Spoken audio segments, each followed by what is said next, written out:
Hey y'all, welcome back to my channel. So I just wanted to share this really quick.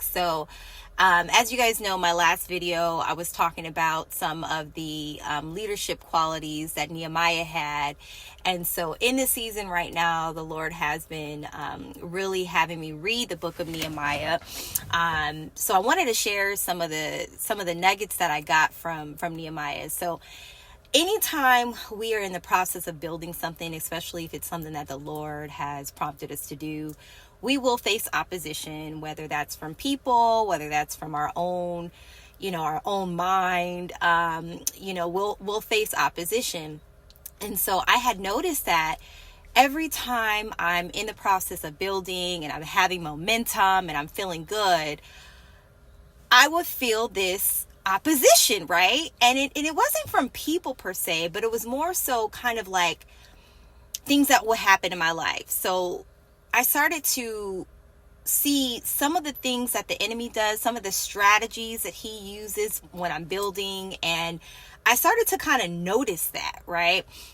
So I was noticing that anytime that like I'm on the verge of moving forward and I feel like I'm on the verge of breakthrough, I get this overwhelming feeling of discouragement, right? So I would feel like nobody's supporting me.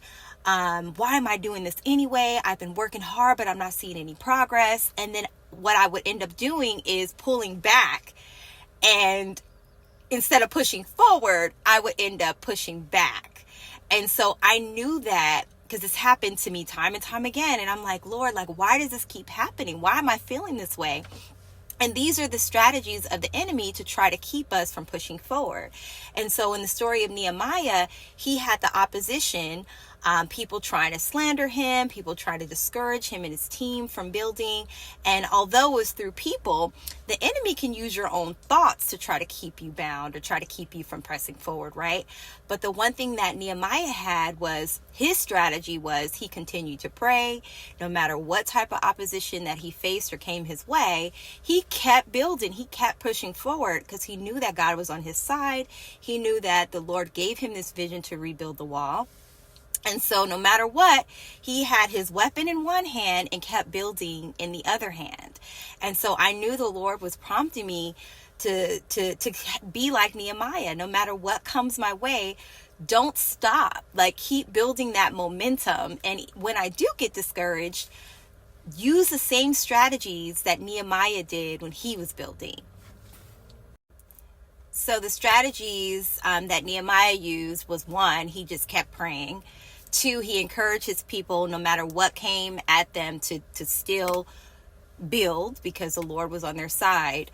But the one strategy that he used was prayer. And so if you are in the process of building and you're feeling that opposition, whether that's through people, whether that's through your own mind, when you have those days, pray. Pray. It was very hard for me to get out of that feeling of discouragement, but I ended up praying and I asked the Lord to give me something to help motivate me. And my husband came and was like, pretty much told me, remember, like, every time this happens, every time you're building momentum and you're at the verge of the breakthrough, this happens all the time. So do the total opposite of what you usually do. And so him saying that kind of lit a fire under me to be like, you know what? I ain't gonna let the enemy win. So if you are in the process of building and you feel discouraged, one, pray, two, worship, utilize the strategy or create your own strategy to combat the enemy. And build in one hand and fight in the other hand. So we know that our fight is through the word. So speaking the word, speaking declarations over our business, over ourselves, and over whatever project we're working on. To praying, worshiping, and not putting so much focus on what the enemy is doing, but focus on what God said and focus on the promise that he has told you. And so I just wanted to share that. Hopefully this helps somebody who's in the process of building. If you feel discouraged, you're not alone. Go ahead and read the book of Nehemiah and see kind of how he handled opposition and try to get something from that. So hopefully this message helps someone, and I will see you next time. Bye.